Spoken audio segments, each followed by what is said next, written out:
Hello guys, this is অভিয়ান। এবার watching obvious tube. চলে এসেছে একটা ব্লগ নিয়ে। তো আমি জুতো পরে রেডি হয়ে গেছি ম্যাচের জন্য। আমার সাথে টিটুও আছে।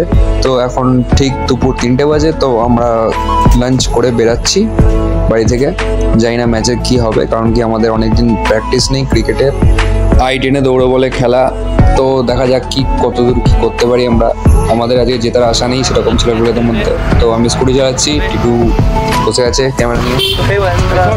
যাচ্ছি ম্যাচ খেলতে আমাদের পাড়ায়, অন্য একটা পাড়ার সাথে ম্যাচ নিয়ে আমাদের কত মজা। এদিকে আমাদের প্লেয়ার সব অবস্থা খারাপ, ব্যাডমিন্টন ফুটবল খেলে খেলে ক্রিকেটের কোনো হাত ফাত নেই। লাথি মেরে যাবে বল দেখলে, ক্রিকেট বলে লাথি মেরে যাবে। হ্যাঁ, ক্রিকেট বল লাথি মারছে। দেখা যাক, যাই আমরা আগে।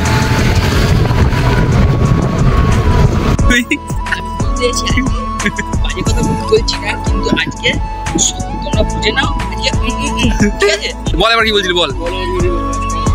সেরা জিনিসপত্র হবে, যা হবে আমরা যেটা চেষ্টা করব। কিন্তু ওটা 2025 নাও হতে পারে, 2023 হয়ে যেতে পারে। আমরা গ্লেড ফিক্স হই আর না হই, এমনি উড়বো আমরা, বল উড়বে। জিতলে আমাদের কেএফসিতে নিয়ে যাবে সিঙ্গেল লিগ গুড। তো এদের কথা তোমরা শুনলে। আমরা টস চলছে, টসে আমরা জিতে গেছি। আর এরা ফিল্ডিং নিয়েছে, আমাদের টিম ফিল্ডিং নিয়েছে। তো ফার্স্ট আমাদের ফিল্ডিং ছিল। তো ফিল্ডিং করার সময় আমিও যেহেতু ফিল্ডে ছিলাম কিপার হিসেবে, তো ভিডিওটা করতে পারিনি ফিল্ডিং এর, কিন্তু ব্যাটিং এর ভিডিওটা দেখাচ্ছি আমাদের। তো শুভদা নেমেছিল প্রথমে ফার্স্টে ওপেনিং এ। শুভদা সেরকম ভালো আজকে খেলতে পারিনি, একটু ফর্মটা খারাপ চলছে, অনেকদিন প্র্যাকটিস ছিল না। শুভদা কি বলছে শুনে নাও। শুভদা কিছু বলবা? না আর কিছু বলতে জানা। 2 রানে আউট হয়ে গেছে, 2 রানে আউট হয়ে গেছি, আর কিছু বলতে ফর্ম নেই। বিমল বলেছে আজকে জিতে গেলে 6 মিনিট একটা বিদায় জানি দেবো। জানি অনেক খেলেছি, আর ইচ্ছা করছে না। এবার এই বিএসসি দল। শুভদার পরে আমাদের আরেকটা ওপেনার আউট হয়ে গেল, এরকম ক্যাচ আউট। আমাদের দীপ বেরিয়ে আসছে। দীপ আজকে ভালো খেলতে পারেনি। 104 রান টার্গেট ছিল 10 ওভারে, আর আমাদের প্রথমে 2 উইকেট পড়ে গেছিল। তো আমরা খুব টেনশনে ছিলাম। তারপরে টিটু আর রূপম মিলে পার্টনারশিপটা কন্টিনিউ করে টিটু প্রথমে একটা ভালো অসাধারণ 6 মারলো, তারপরে বলে একটা অসাধারণ 4 নিল। ঠিক আছে, তো এইভাবে ব্যাটিংটা চলতে থাকছিল, আমাদের বেশ ভালো পার্টনারশিপ হচ্ছিল। তারপরে রূপম ব্যাটিং করতে আসলো। তো রূপম প্রথমে একটা 6 মারলো, তারপরে বেশ আরও কিছু সুন্দর সুন্দর শট লাগলো। তারপরে আরেকটা 6 মারলো, তোমরা দেখে নাও, অসাধারণ একটা 6, একদম স্ট্রেট 6। ঠিক আছে, তারপরে একটা লেগ সাইডে 6 মারলো। এরকম সুন্দর ব্যাটিং করছিল রূপম, এই জন্য আমাদের স্কোরবোর্ডটা এগিয়ে যাচ্ছিলো। তারপরে আরেকটা শট মারলো, এটা 4 হলো। ঠিক আছে, তো এই করে আমাদের রান রেটটা বেশ ভালোই চলে আসলো প্রথম 2 উইকেট পড়ার পরও। তো রূপমের এরকম ব্যাটিং কিছুক্ষণ চলতে থাকলো, 4-6 করে ভালো পার্টনারশিপ হলো তার সাথে। তো এমন সময় হঠাৎ করে টিটু আউট হয়ে গেল। তারপরে শুভ্রনীল নামলো। তো শুভ্রনীলের সাথে কিছুটা রানের পার্টনারশিপ হলো। ঠিক আছে, টুকটুক করে single running between the wickets চলতে থাকলো। তো এই করে করে স্কোরবোর্ডটা একটু এগিয়ে গেল। তো তারপরে একটা ভালো শট মারতে গিয়ে রূপমের বল ক্যাচ উঠে যায়। তো আমরা ভেবেছিলাম আউট হয়ে যাবে, তো ম্যাচটা প্রায় বাইরে চলে যাচ্ছিলো। তারপরে দেখলাম ফিল্ডিং মিস হওয়াতে এটা 4 হয়ে গেছিলো। তো রূপমের যে লাকটা খুব ভালো। ঠিক আছে, রূপম বলারকে জড়িয়ে ধরেছে।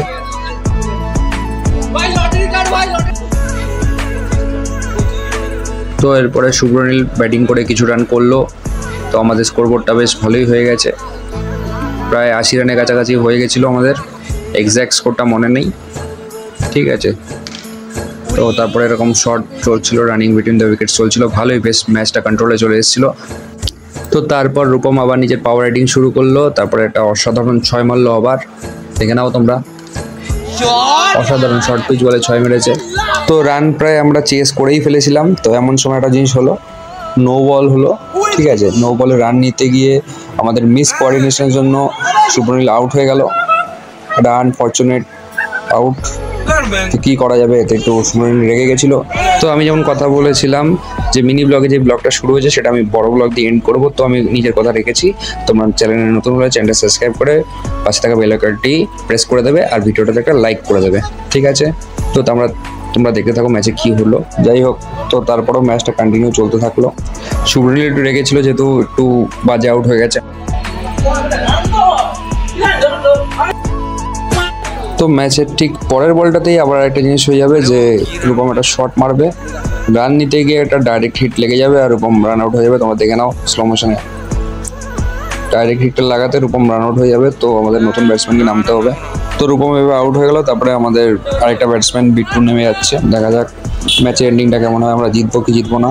90% রান কভার হয়ে গেছে, বাদ বাকিটা আশা করি কভার হয়ে যাবে। তো যতই হোক ক্রিকেটে অনেক কিছু হতে পারে।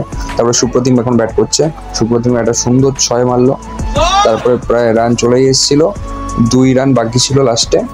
তোমরা দেখে নাও, ওটা ইনিংসের লাস্ট বল, এটা মিস হয়ে গেল ওর। যেহেতু অল বাইতে খেলা, সেটা থ্রো করবে, উইকেটে লাগবে না, তো এটা 2-4 হয়ে যাবে। তো আমরা এইভাবে ম্যাচটা জিতে যাই। পরপর 3টে ম্যাচ জিতলাম এই নিয়ে আমরা। ম্যাচের জেতার পর আমাদের রিয়াকশন দেখে নাও।